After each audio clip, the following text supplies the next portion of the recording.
Hello दोस्तों, PS class में आपका स्वागत है। आज अपन बीएसटीसी के लिए स्पेशल क्लास शिक्षण अभिरुचि की क्लास लेके आ चुके हैं। यह क्लास बीएसटीसी के लिए बहुत ज़्यादा इंपॉर्टेंट होगी। जो भी अपन क्वेश्चन सॉल्व करेंगे उसके थ्रू मैं आपको शिक्षण अभिरुचि के क्वेश्चन कैसे सॉल्व किए जाते हैं उस मेथड को सिखाऊंगा और किस प्रकार से अपने को बीएसटीसी के एग्जाम में शिक्षण अभिरुचि के क्वेश्चन को सॉल्व करना है वो अपन देखेंगे। तो आज की क्लास अपन शुरू करते हैं। स्नेह प्राप्त करने की इच्छा अभिप्रेरणा के संदर्भ में क्या है? सबसे पहले अभिप्रेरणा देखते हैं। जब भी आपको क्या है किसी भी शब्द का अर्थ समझ में नहीं है तो आप सबसे पहले उसका इंग्लिश वर्ड मीनिंग देख लीजिएगा। थोड़ी बहुत इंग्लिश आपको आनी चाहिए। उस वर्ड मीनिंग के आधार पे आप उस क्वेश्चन को अच्छे से समझ सकते हैं। जैसे अभिप्रेरणा का मतलब होता है मोटिवेशन, मतलब किसी कार्य को करने को प्रेरणा जो मिलती है अपने को, चाहे वो आंतरिक हो चाहे वो बाह्य हो। अभिप्रेरणा के कितने प्रकार होते हैं? दो प्रकार होते हैं, आंतरिक और बाह्य। आंतरिक और बाह्य दो प्रकार होते हैं। चाहे वह मन से अंदर अपने शरीर के खुद के अंदर से मन से आ रहा हो, चाहे वो किसी बाहरी बाहरी वस्तुओं द्वारा अपने को प्राप्त हो रहा हो, वो क्या कहलाता है? अभिप्रेरणा। किसी कार्य को करने की प्रेरणा या इच्छा, या फिर किसी कार्य को करने के लिए अपन प्रेरित हो रहे हैं, उसको क्या बोलेंगे? अभिप्रेरणा बोलेंगे। अब इसका क्वेश्चन का आंसर देखते हैं अपन कि स्नेह प्राप्त करने की इच्छा अभिप्रेरणा के संदर्भ में क्या है। स्नेह मतलब किसी से प्यार प्राप्त करना, किसी से स्नेह प्राप्त करना। वो किस इच्छा के अंतर्गत आता है? स्वाभाविक अभिप्रेरणा में, कृत्रिम अभिप्रेरणा में, नकारात्मक अभिप्रेरणा में, या अर्जित अभिप्रेरणा में। सबसे पहले आपको यह ध्यान रखना है, शिक्षण अभिरुचियों में आपको नेगेटिव आंसर तो कभी भी देना ही नहीं है। नेगेटिव आंसर देने का मतलब है आप नकारात्मक सोच रख रहे हैं और आप बच्चों को भी गलत शिक्षा देंगे। इसी वजह से नकारात्मक सोच कभी भी बच्चों में नहीं दी जाती है। इस वजह से आप टीचर बनने जा रहे हैं तो आपको बीएसटीसी में नेगेटिव सोच रखनी ही नहीं है। सबसे पहले तो इसको यहीं पे आप देखिए और इस नकारात्मक अभिप्रेरणा को यहीं पे कट कर दीजिए। उसके बाद में ये कृत्रिम तो हो ही नहीं सकता। स्नेह प्राप्त करने की इच्छा कभी भी कृत्रिम आर्टिफिशियल नहीं होती है, अर्जित भी नहीं हो सकता। तो ये कौन सी होगी? स्वाभाविक। सभी व्यक्तियों के मन का, सभी व्यक्ति स्वाभाविक रूप से स्नेह प्राप्त करना चाहते हैं, मतलब सभी व्यक्तियों को इच्छा होती है कि स्नेह प्राप्त करने की, इसलिए स्वाभाविक अभिप्रेरणा के अंतर्गत आएगा। नेक्स्ट क्वेश्चन अपन देखते हैं। अभिप्रेरणा के संदर्भ में भूख क्या है? भूख आवश्यकता है, अंतर्नोद है, प्रेरणा है, या उद्देश्य है? तो इसका सही आंसर क्या होगा? अंतर्नोद। अपने मन के अंदर से या फिर शरीर के अंदर से जो अपने आप उत्पन्न होती है उसको बोलते हैं अंतर्नोद। तो भूख क्या है? अंतर्नोद है। नेक्स्ट क्वेश्चन अपन देखते हैं। अभिप्रेरणा का मान सिद्धांत किसने प्रस्तुत किया? वेरी वेरी इंपॉर्टेंट लगा लीजिए, काफी अच्छा क्वेश्चन है। इसका सही आंसर क्या होगा? मैस्लो, एडलर, टिचनर, या वॉटसन? तो इसका सही आंसर होगा मैस्लो। अभिप्रेरणा का मान सिद्धांत, मैं से मान सिद्धांत, मैं से मैस्लो। तो इसका अच्छे से याद कीजिएगा, मैस्लो नामक वैज्ञानिक ने मान सिद्धांत प्रस्तुत किया था। नेक्स्ट क्वेश्चन अपन देखते हैं। निदानात्मक परीक्षण के बाद जरूरत पड़ती है। वेरी वेरी इंपॉर्टेंट लगा लीजिए, काफी अच्छा क्वेश्चन है। इस क्वेश्चन का सही आंसर क्या होगा? सबसे पहले देखते हैं निदानात्मक परीक्षण क्या होता है। निदानात्मक को इंग्लिश में बोलते हैं डायग्नोस करना, मतलब किसी भी प्रकार के रोग की जांच करने के लिए अपन डायग्नोस टेस्ट करवाते हैं, उसको बोलते हैं निदानात्मक परीक्षण, उसको बोलते हैं निदानात्मक। तो किसी भी बच्चे की भी किसी चीज में या फिर किसी विषय में किस में वह कमजोर है उसको पता लगाना क्या कहलाता है? निदानात्मक परीक्षण कहते हैं। अब उसके आपको कमजोरी का पता लग चुका है तो अब आप उसके लिए क्या करेंगे? स्वाध्याय का कहेंगे उसे, या उपचारात्मक शिक्षण विधि का उपयोग करेंगे, या कक्षा शिक्षण करवाएंगे, या उपलब्धि परीक्षण करेंगे उसका? तो इसका सही आंसर क्या होगा? सबसे पहले आपको निदान करना मतलब किसी चीज के रोग का पता चल जाना। निदान का मतलब होता है रोग का पता चल जाना। वैसे ही अगर आपको उसके पता चल चुका है कि वह किस सब्जेक्ट में कमजोर है या फिर वो किस सब्जेक्ट के कौन से पार्ट में कमजोर है, ये आपको पता चल गया, उसके बाद में आप उसका क्या करेंगे? उपचार करेंगे। तो उपचारात्मक शिक्षण किया जाएगा। निदानात्मक शिक्षण के पश्चात उपचारात्मक शिक्षण किया जाएगा। वेरी वेरी इंपॉर्टेंट है, अच्छे से समझना इसको। नेक्स्ट क्वेश्चन अपन देखते हैं। उच्चारण सुधारने का कार्य किन कक्षाओं में करना चाहिए? स्टार लगा लीजिए, बहुत अच्छा क्वेश्चन है, आने के चांसेज है। उच्चारण सुधार मतलब जो बोल रहे हैं, जो भाषा का अपन प्रयोग कर रहे हैं, उसमें वर्तनी में अशुद्धता नहीं पाई जानी चाहिए। यह सबसे महत्वपूर्ण बात है। वर्तनी में अशुद्धता पाए जाने से व्यक्ति के आगे की, जैसे कहा जाता है कि घर बनाते समय उसकी नींव मजबूत होनी चाहिए, तो नींव ही अगर खराब होगी तो घर कैसा बनेगा? तो आप सोच सकते हैं। तो उच्चारण ही अगर शुद्ध होगा तो उसका विषय कैसा होगा, उसके विषय में आगे कितनी प्रकार की त्रुटियां पाई जा सकती है। तो इसके लिए उच्चारण सुधारने का कार्य किन कक्षाओं में किया जाना चाहिए? प्रारंभिक में, माध्यमिक में, उच्च माध्यमिक में, या कॉलेज स्तर पर? तो इसका सही आंसर होगा प्रारंभिक स्तर पर। बच्चे को प्रारंभिक स्तर पर पहली कक्षा के आसपास से लेकर के पांचवी कक्षा तक, लगभग पहली से पांचवी कक्षा के अंदर अंदर उसको प्रारंभिक कक्षा कहलाती है, प्रारंभिक शिक्षा कहलाती है। उसके दौरान ही उसे उच्चारण सुधार करने का कार्य कर देना चाहिए। नेक्स्ट क्वेश्चन अपन देखते हैं। वेरी वेरी इंपॉर्टेंट लगा लीजिए इस क्वेश्चन को। नई राष्ट्रीय शिक्षा नीति कब आई? स्टार लगा लीजिए, टॉप मोस्ट क्वेश्चन है। इससे एक न एक क्वेश्चन आने के बहुत ज्यादा चांसेज हैं। तो सबसे पहले आप बताइए नई शिक्षा नीति कब आई? 1986, 1996, 2010 या 2020? तो इसका सही आंसर होगा नई शिक्षा नीति 2020। 2020 में आई थी। कौन सी समिति की सिफारिश पर आई थी? तो आपको याद रखना है के कस्तूरी रंगन, के कस्तूरी रंगन समिति की सिफारिश पर नई शिक्षा नीति आई थी। वेरी वेरी इंपॉर्टेंट लगा लीजिए, समिति भी बहुत बार पूछी जा चुकी है। इस शिक्षा नीति के तहत 5+3+3+4 का फॉर्मूला अपनाया गया था। 5+3+3+4 ये फॉर्मूला क्या है? पहले 5 साल तक, पहले 3 वर्ष तक, इस 5 में भी पहले 3 वर्षों तक तो आंगनवाड़ी में शिक्षा दी जाती थी। उसके बाद में बचे 2 वर्ष, तो उस 2 वर्षों में पहली और दूसरी क्लास में पढ़ाई करवाई जाती है। पहली और दूसरी, इसको अच्छे से समझते हैं। देखो ये वेरी इंपॉर्टेंट क्वेश्चन है, इसको अच्छे से आप समझना।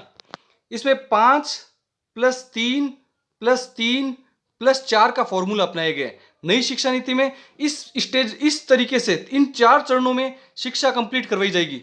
उसके स्टेज देखते हैं कौन कौन सी स्टेज है। पहले 5 सालों में से 3 साल तो आंगनवाड़ी के, और पहली और दूसरी क्लास इन 2 सालों में पढ़ाई जाएगी। तो 3 और 2 5 हो गए, तो ये पहले 5 वर्षों का कार्यकाल हो गया। उसके बाद में ये 3 वर्षों में क्या करवाया जाएगा? उसे 3 से 8 वर्ष में, सॉरी 3 से 8 नहीं, 8 से 11 वर्ष में।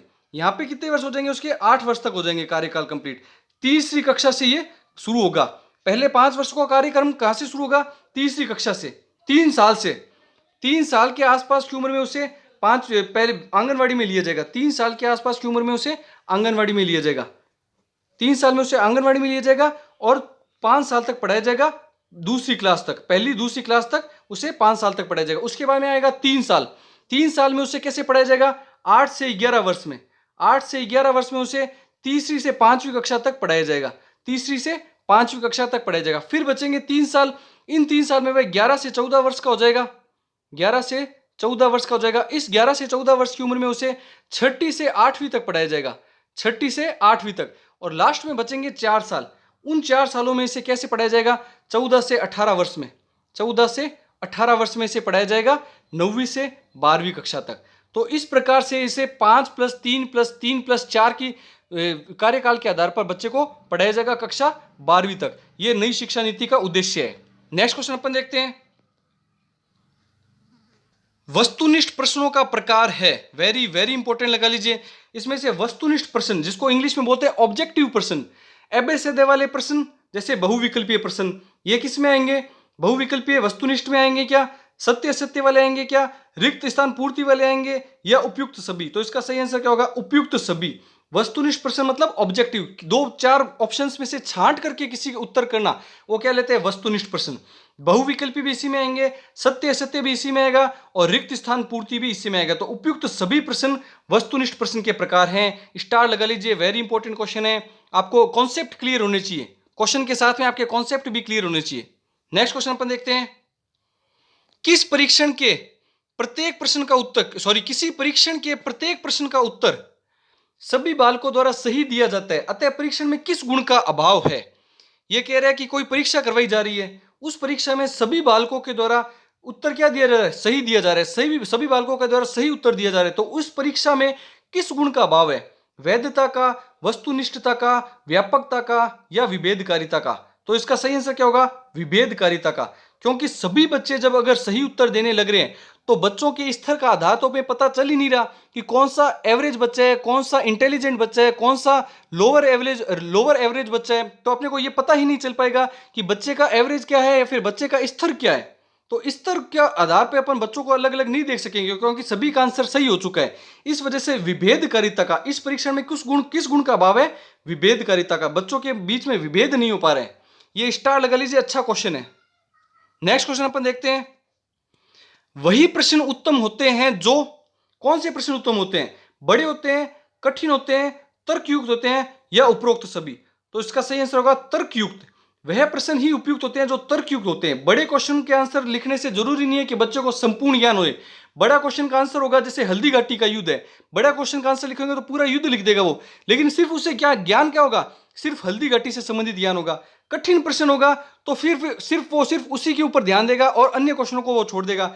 लेकिन तर्कयुक्त होगा, अगर क्वेश्चन का आंसर तर्कयुक्त होगा तो उसकी एक तो मानसिक क्षमता का विकास होगा, मतलब सोचने समझने की क्षमता का विकास होगा, उसकी तर्क शक्ति, चिंतन शक्ति का विकास होगा। तो ये इस टाइप के क्वेश्चन ज्यादा उपयुक्त होते हैं और बच्चे इस टाइप के क्वेश्चन करने ज्यादा अच्छा समझते हैं। तो इसका सही आंसर होगा तर्कयुक्त क्वेश्चन होने चाहिए, तर्कयुक्त प्रश्न होने चाहिए।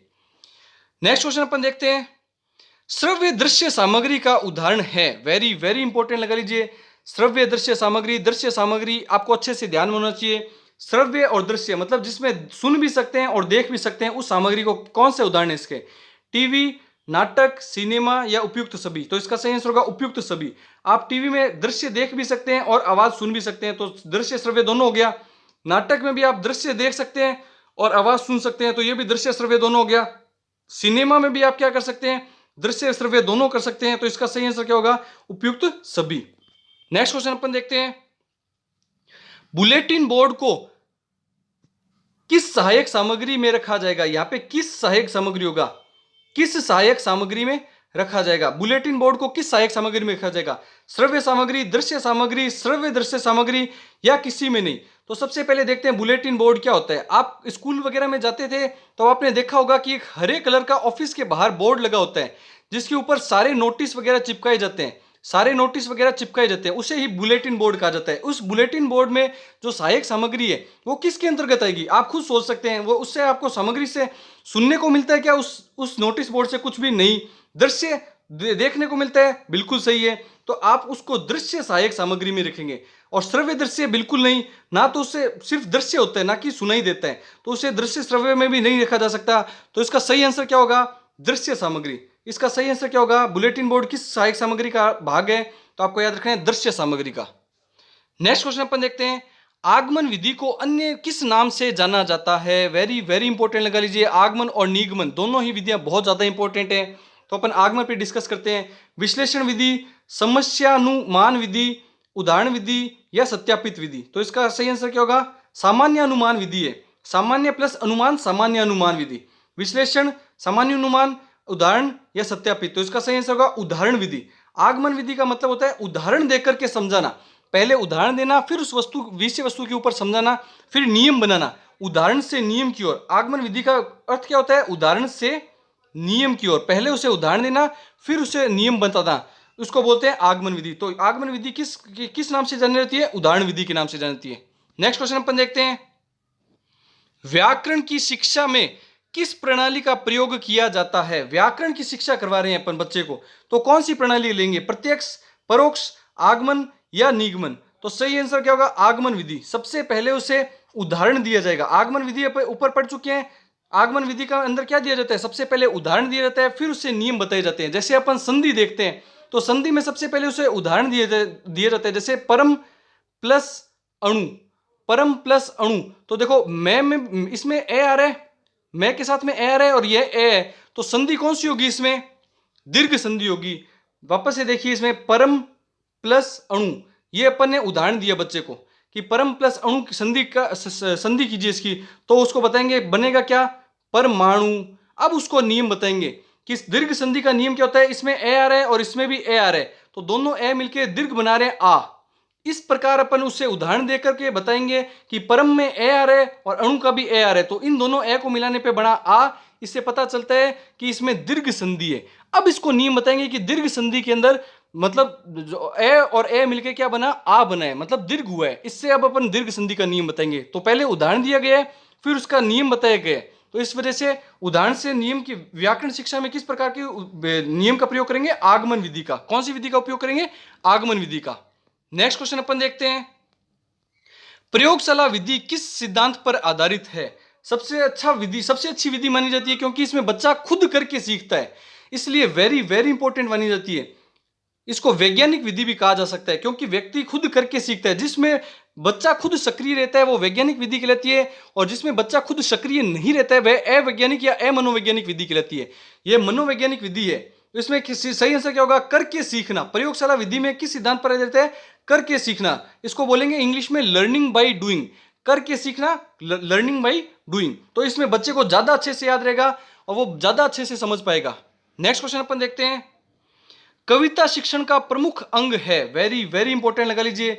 कविता शिक्षण सबसे पहले तो प्रारंभिक कक्षाओं में करवाया जाता है, छोटे बच्चों को करवाया जाता है। किस लिए करवाया जाता है? भाव बोध के लिए, शब्दार्थ बोध के लिए, सरलार्थ बोध के लिए या पठन बोध के लिए।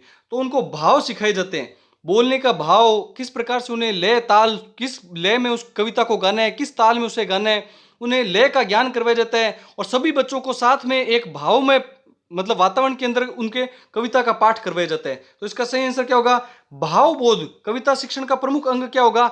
भावबोध। आई होप जितने भी मैंने आपको क्वेश्चन बताए हैं आपको अच्छे से समझ में आएगा, और जितना मैंने डिटेल में आपको बताया है और एक्सप्लेन किया है उसको आप समझने का प्रयास कीजिए। उस आधार पर इससे इससे संबंधित कोई और क्वेश्चन भी बनेंगे तो आप इसको सॉल्व कर सकेंगे। और शिक्षण विधियों का सबसे मुख्य कार्य यही है कि आप उसे समझने का प्रयास कीजिए। जितना आप समझेंगे उतना ही आप शिक्षण विधियों को सही करेंगे। ज़्यादा से ज़्यादा वीडियो को लाइक, शेयर और सब्सक्राइब कीजिए, और बीएसटीसी के सभी ग्रुप्स में और अपने दोस्तों में से शेयर कीजिए। और आपको क्लास अगर पसंद आई हो तो मुझे कमेंट करके जरूर बताना। मैं आगे ऐसी क्लासेस और लेके आऊँगा। बीएसटीसी का एग्जाम संडे को होने वाला है, तो ज़्यादा से ज़्यादा दोस्तों में जरूर शेयर कीजिए। Thank you.